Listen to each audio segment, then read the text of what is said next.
I heard about the massacre at the old mill while buying supplies in Heidelberg. 2 pops. That's all I'd heard last night. Sharp and distant like a car backfiring. Could have been gunshots. The housewives at Miller's General whispered over their canned peaches about how the police raided that Brides of Christendom compound up north. Found things. Bad things. Most of the women were killed in the firefight. My eyes caught the newspaper rack. Thought about buying one. Didn't. World's wicked enough without paying to read about it.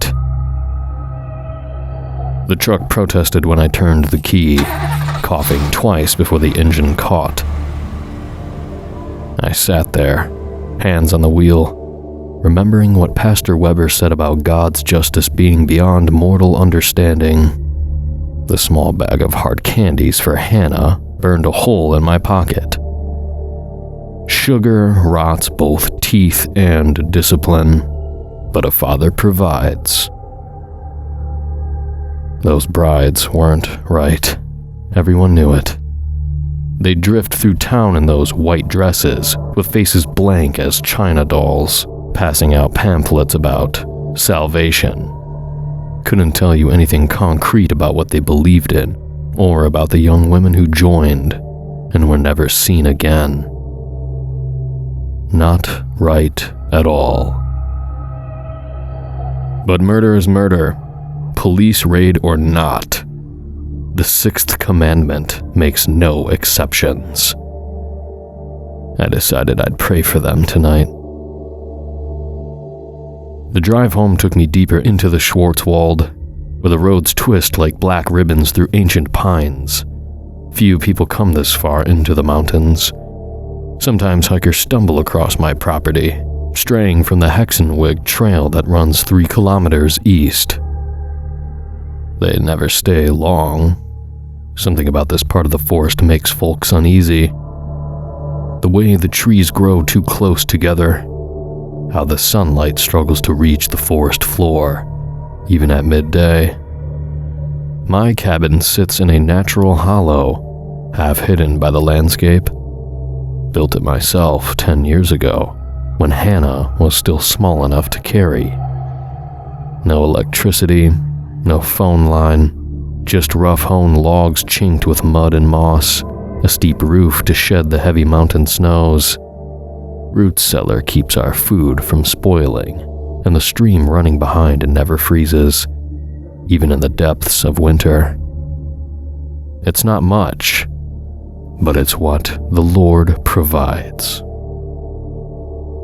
It's a hard place for a child. I see that in how Hannah watches the hiking families that pass by, their children bright with store-bought clothes and easy laughter.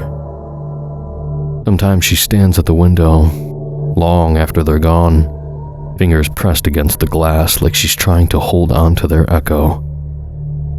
But hardship builds character, and comfort breeds sin.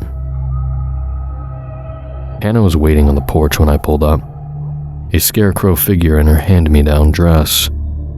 She watched me unload without offering to help, thin arms wrapped around herself against the cold. That's how she is. Quiet. Watchful. The doctors in town called it developmental delays, but I know better. The Lord made her exactly as she needed to be. We ate our dinner in silence, venison stew and hard bread. The kerosene lamp threw our shadows long against the wall, making the crucifixes dance. Hannah's eyes kept darting to the windows, now black with night. Her spoon scraped against the ceramic in a way that usually earned her a stern look. Tonight, I let it pass. The woods had been strange lately. Not wrong, exactly. God's creation can never be wrong. But different. Like the forest was holding its breath. The deer had grown scarce, birds quieter. Even the wind moved differently through the trees, making sounds that sometimes seemed almost like words. I'd lived in these woods long enough to know their moods. Sometimes the ancient places of the world grow heavy with his presence. These deep woods are closer to God, raw and untamed as the day he made them. The settled folks in town don't understand this. They've wrapped themselves in electric lights and television static, distancing themselves from his touch. But out here, you feel the weight of creation. Some days, it presses down harder than others.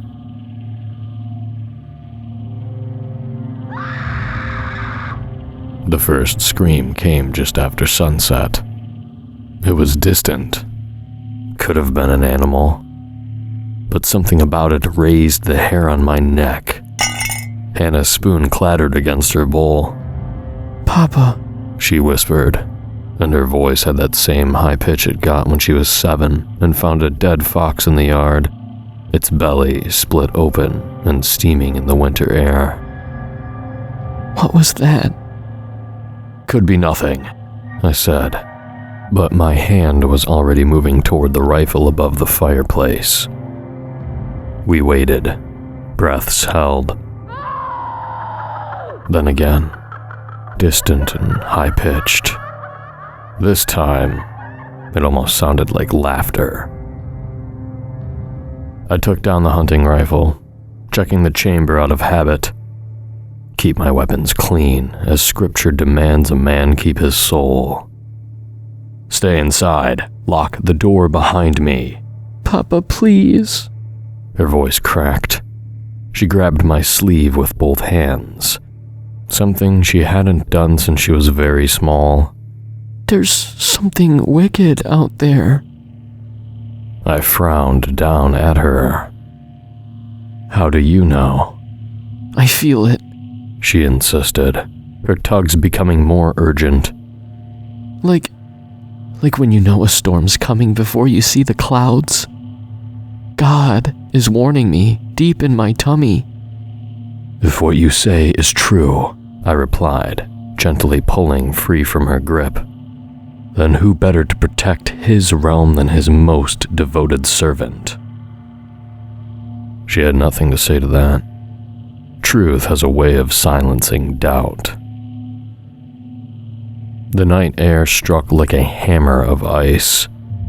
Moonlight turned the forest silver white, each tree casting a prison bar shadow across frozen ground. My breath came in clouds as I moved between the pines, rifle ready. The woods were different at night, every shadow deeper, every sound intensified. Another cry echoed through the trees, closer now. Could have been wind through the valleys, but wind doesn't sob like that. Through the trees, something white flickered. Maybe cloth catching moonlight. But there shouldn't be anything out here. We're miles from the nearest neighbor. I know every inch of these woods like I know my prayers. I moved closer, boots crunching on frozen leaves. More movement ahead, quick, darting. My flashlight beam caught nothing but trees and shadows. But the ground told a different story. Bare footprints in the frost, small and precise like a dancer's. And something else. Dark spots in the snow that could have been blood. "Hello?" My voice sounded thin in the vast silence. "This is private property." The woods went dead quiet. Not even wind in the trees. Just the sound of my own breathing, harsh in the stillness. My flashlight caught something hanging from a branch. A scrap of white fabric, edge stained dark. I picked it up, turned it over in my hand. Old. Smelled of pine needles and something else. Sweet decay. Like overripe fruit. When I reached the cabin, Hannah was standing on the porch. The kerosene lamp behind her cast a shadow long and narrow across the snow, like a crack in the earth. "Did you shoot them, Papa?" she asked, her voice small but steady. "Did you shoot the witches?" The question hit me like a slap. "What did you say?" Hannah shifted on her feet, looking down at her bare toes turning blue in the cold. A suspicion crossed my mind. "Did you read the newspaper when it was delivered this morning?" The words came out sharp as icicles. "You know what I've told you about throwing them away, about not filling your head with that sort of thing." Hannah merely shifted on her feet, looking down at her bare toes again. Disapproval pooled hot in my belly. Lord, forgive the child her disobedience.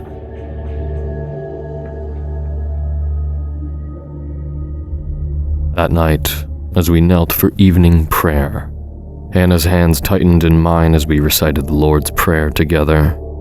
"Lead us not into temptation, but deliver us from evil." Her fingers felt like ice in my grip. Behind us, the windows rattled in a sudden gust of wind, and I could have sworn I heard laughter carried on the breeze, high and wild, like breaking glass. The next day passed as most do. After breakfast, hard bread and the last of our preserved applesauce, we began Hannah's lessons. She has a quick mind when she chooses to apply it, though she's been more distant lately. Still, she worked through her multiplication tables without complaint, recited her verses from Proverbs, and copied passages from the few history books I allow in the house. Around midday, Hannah went to tend to those goats she's so fond of. Strange creatures. They appeared during the first frost of winter, drawn perhaps by the smoke from our chimney or the scraps Hannah sometimes leaves out. 3 of them, all identical with rough black coats and bright eyes. They produce no milk, bear no kids, but Hannah doted on them. I let her keep them, against my better judgment. They didn't need much feed, preferred the sparse grass and foliage during the warmer months, and displayed a surprising level of fortitude during winter. I'd done a fool thing a few years back, and slaughtered a brace of rabbits Hannah had hand-raised since they were kittens. She didn't speak to me for months, so I let her keep the goats, lest I risk her wrath once again.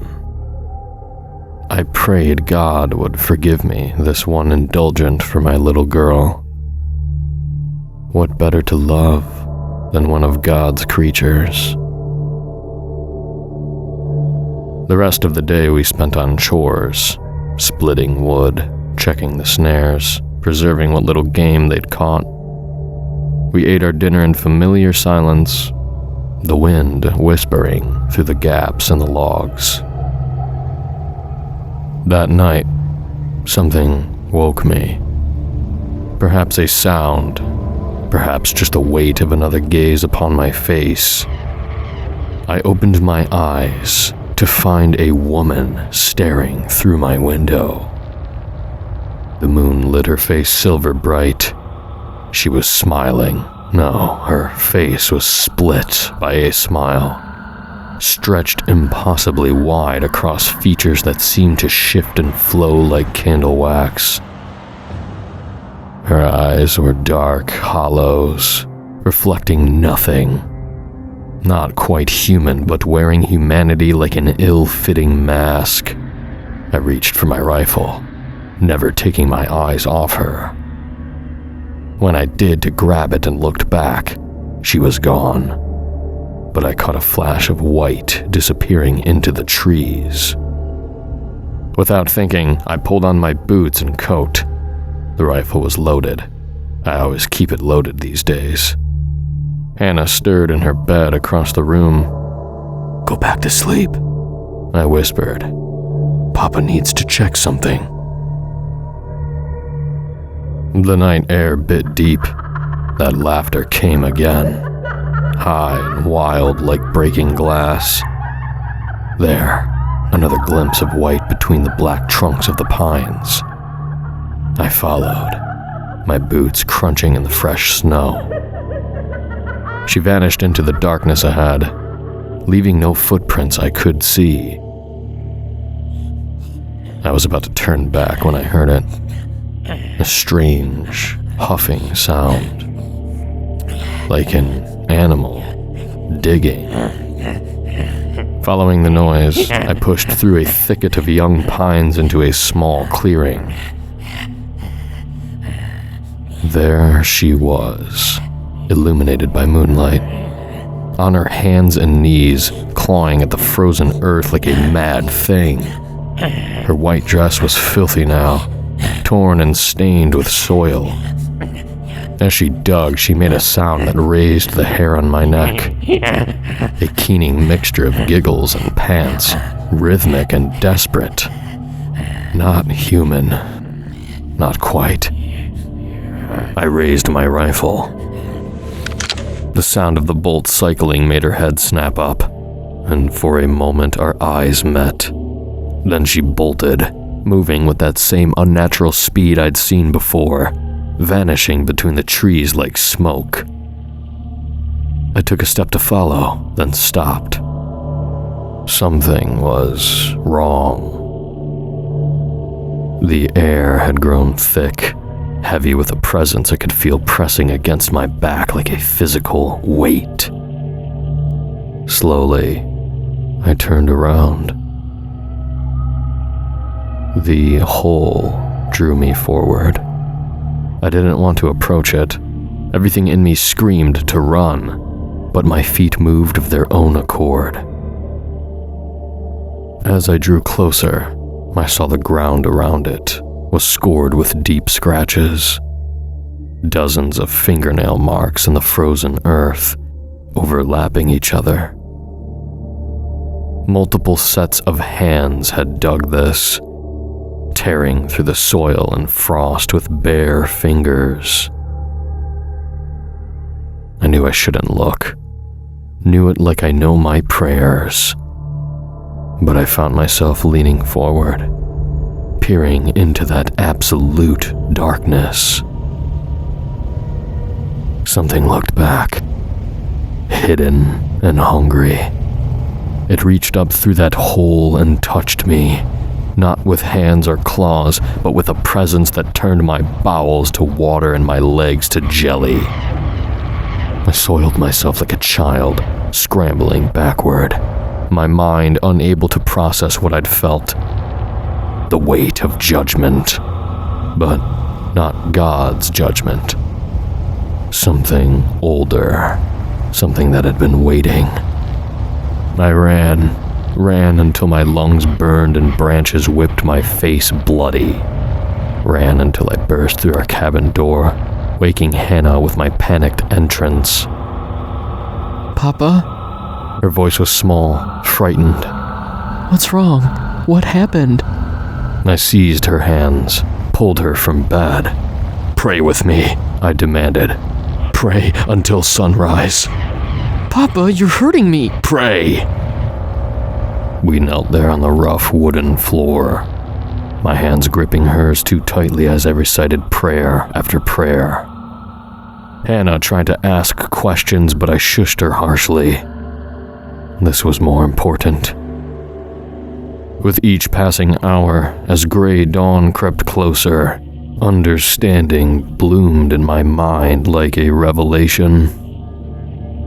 The white robe that woman in the woods was wearing, I'd recognized it. The same white dress those brides of Christendom wore. The massacre at their compound hadn't been senseless violence, after all. It had been divine intervention. Those women, those things, they had been planning something, digging something up that should have stayed buried. But the police, for all their guns and authority, had failed. Evil still lurked in these woods, scratching at the earth with bloody fingers. That's why God had shown me the truth. Me, who had rejected the modern world's comforts and temptations. Me, who had raised my child in righteous solitude, unwavering in my faith while others grew soft and complacent. I alone had been chosen to finish what the authorities had started. I alone had the strength, the purity of spirit, to face this evil. My years of devotion had led me to this moment, this divine purpose. Papa, Hannah whispered as the first light touched our windows. you're crying. I touched my cheek, felt wetness there. Tears of joy, I assured her.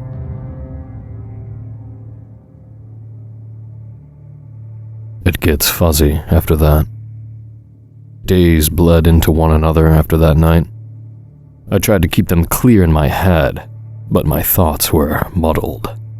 My mind consumed with this one task I now held above all else. Hannah's lessons went untaught, the snares unchecked. A necessary sacrifice, I knew that. With time, she would understand. Greater things were at play. Terrible consequences to be had were I not to follow through with my purpose. I spent my days lost in scripture, finding echoes of myself in Moses and Elijah. At night, I would prowl through the obsidian forest, listening for fingers scratching against frozen earth, or that gurgling, hitching laughter. I'd only return when dawn threatened the horizon, certain, somehow, that this evil was a creature of darkness. Time meant nothing. How could it, when I stood on the cusp of such glory? I'd hear Hannah in the morning, stoking the fire, stretching our meager supplies into something like breakfast. Her movements grew slower each day, her frame more fragile. But my mind was elsewhere, replaying that night's vision, seeing that terrible hole in every shadow, every dark corner. Papa, we need food, she'd say, her voice getting smaller, more careful with each passing day. She held up our last jar of preserves like it was evidence at a trial. The root cellar's almost empty. God provides for his chosen ones, I'd reply, running my hand along my rifle's barrel for the 100th time that hour. Remember how he fed the Israelites in the desert. Trust in his providence. And wasn't I proved right when Hannah would return from her daily wanderings, apron heavy with blackberries, dirty hands cupping pale mushrooms like offerings? See how he provides, I'd tell her, though she'd just stare at me with those huge, hollow eyes. By the end of the first week, sleep became a distant memory. Each night I'd pace our small cabin, muttering prayers and checking my rifle, waiting for darkness to fall so I could resume my sacred hunt. Sometimes I caught Hannah watching me, face gaunt in the lamplight. The weight of her silence felt like judgment, and that judgment kindled something hot and dangerous in my chest. One night, deep in the woods and parched from hours of searching, I stopped to drink from a still pond. Moonlight turned the water's surface to mirror glass. As I bent to drink, I saw them. Great wings of silver white spreading from my shoulders, shimmering with holy purpose.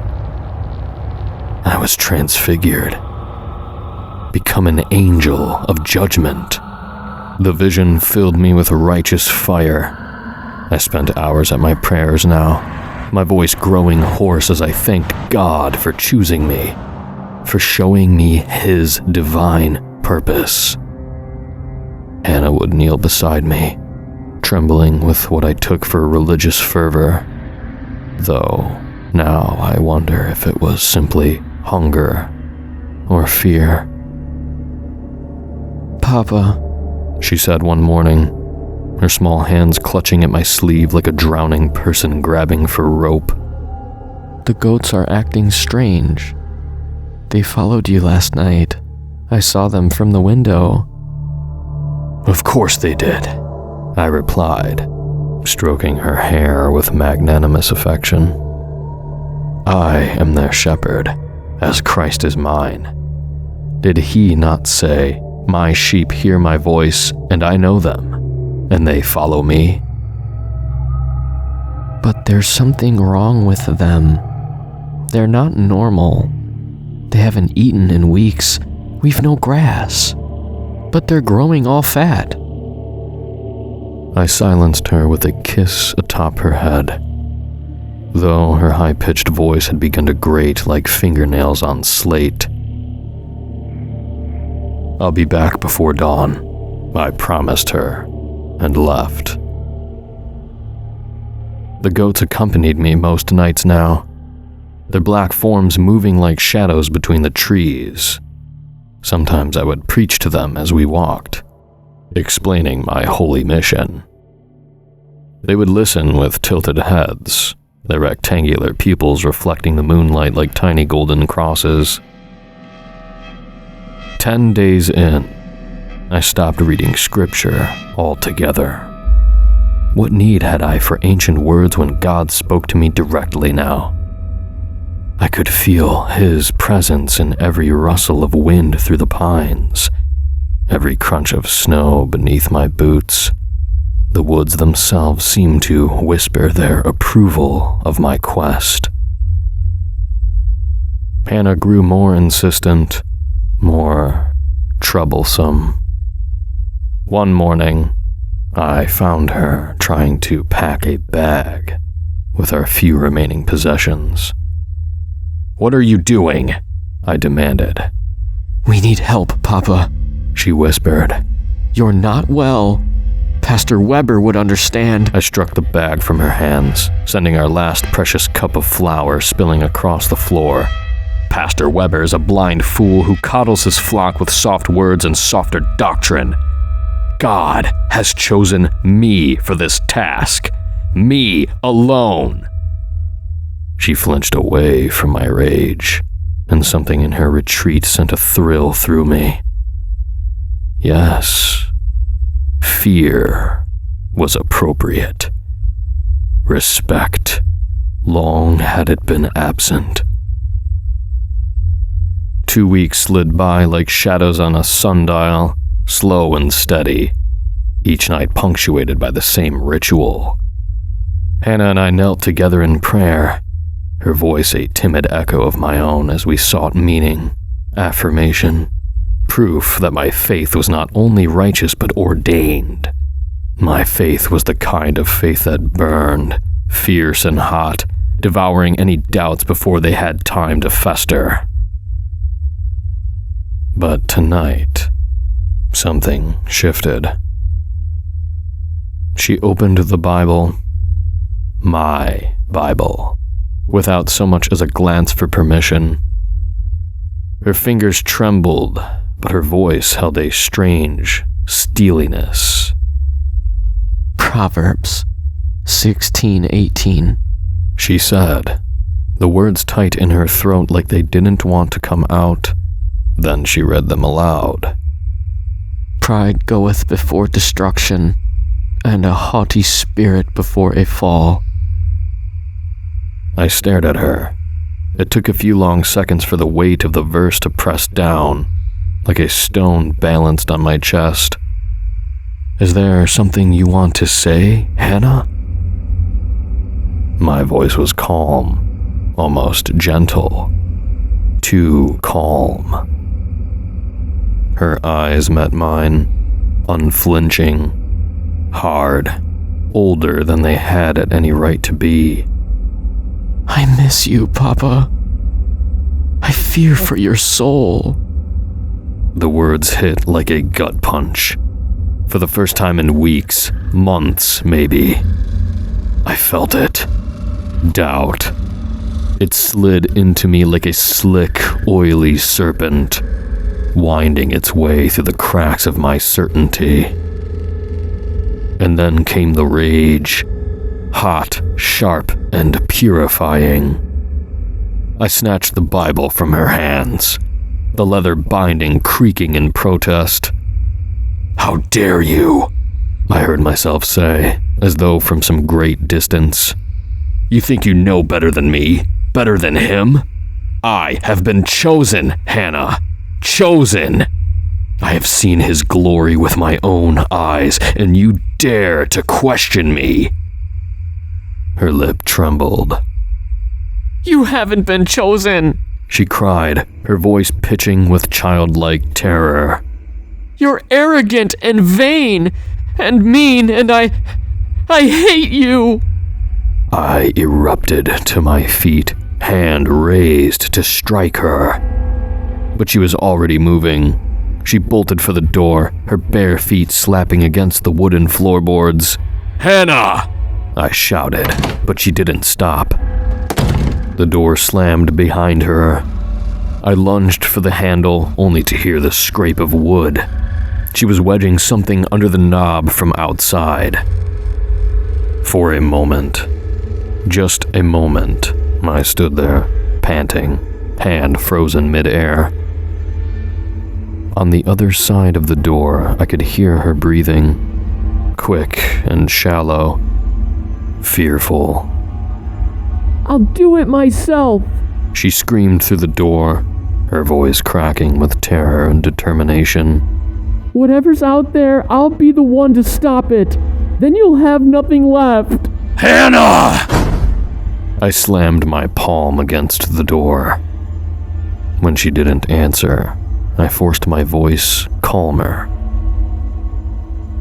Hannah, let me out. I heard her breathing hitch on the other side. You'll be okay, she said. You'll come back, once it's done. Terror laced through my veins like ice. She couldn't. It was mine, my destiny, my duty. I hauled back and kicked the door, my leg jarring against the solid oak. I heard her sharp cry, her receding footsteps, toward the woods, off to steal what was rightfully mine. The axe leaned in its place against the fireplace, its handle smooth from years of use. I took it in hand, its weight steadying me. She had no right. None. No child could understand the burden I carried, the divine purpose that coursed through my veins like fire. I swung. The first blow sent cracks spidering through the wood. The second showered splinters across the floor. Through the jagged hole, I saw her, a ghostly blur in her white nightgown, vanishing into the tree line. She moved fast, faster than I'd thought she could, but I was faster. The axe fell from my fingers. I reached for the rifle above the mantel instead. a shepherd's crook for a shepherd's duty. I wouldn't let her defy me. Not like this. The cold bit at my lungs as I hurtled through the night, breath streaming, the rifle steady in my hands.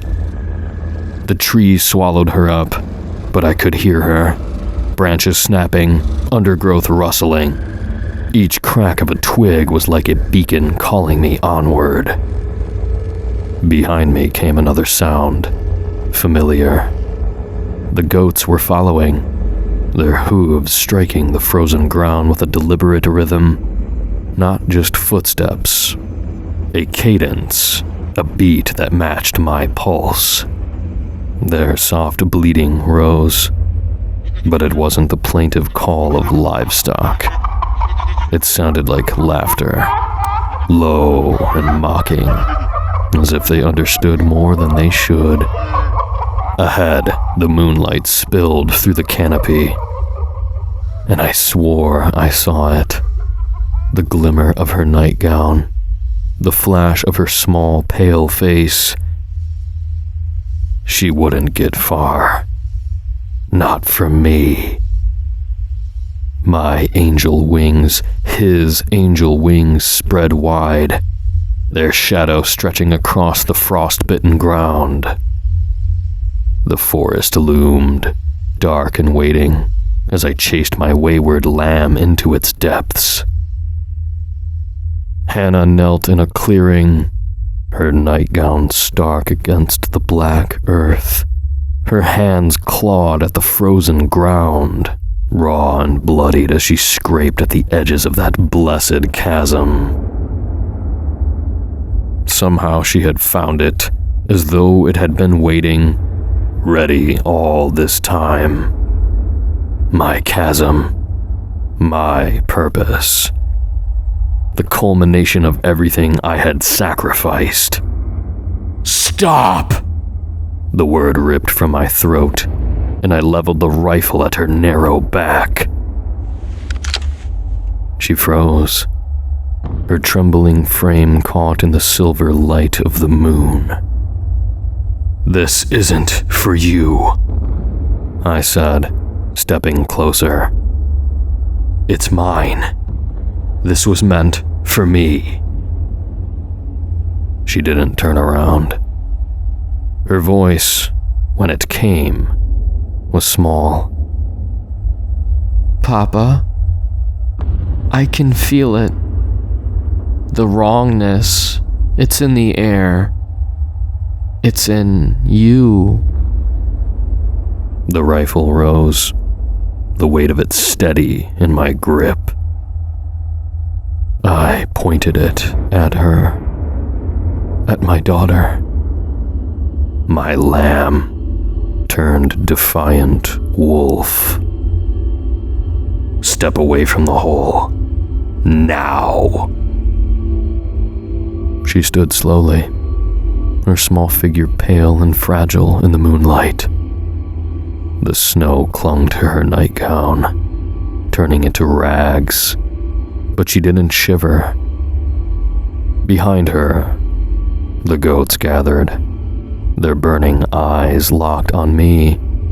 Their mouths hung open, jowls pulled back from the stained yellow teeth in strange grins. I edged closer, the rifle trained on Hannah's heart.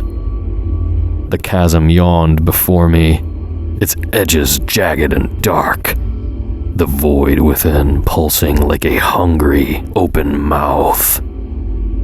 From its depths came a voice, low, ancient, coiling around my mind. How big and juicy you've gotten. How fat and swollen. Are you here to stop me, Thomas? Yes, I panted, heart thudding in my chest, as only I can.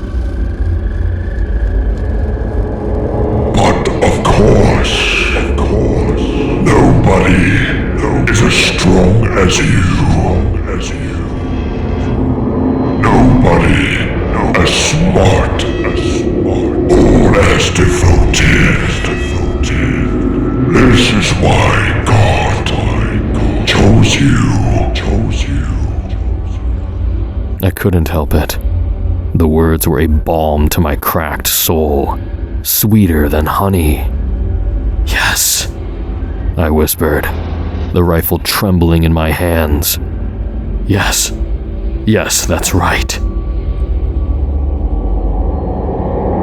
How proud you must be. And I was. Pride swelled inside of me. So much of it, I felt like I might burst. A cry tore from my throat as a weight struck my back. Hannah's small body slammed into me with all the force she could muster, and I stumbled, my boots skidding on the loose earth at the edge of the chasm. I teetered there, the rifle slipping from my grasp as my boots lost purchase, the brittle edge crumbling beneath me. For one awful moment, I was weightless, plunging into the scorching maw of the void. But my hands shot out, snagging the rim just before I disappeared entirely. My fingers dug into the frozen earth, nails splintering as the ground shifted under my grip. Below me, the abyss boiled with unnatural heat, a blistering force that pressed against my skin, alive and ravenous, dragging at me as though it had been waiting for this moment. Hannah! My voice cracked. Please, help me! I'm your father!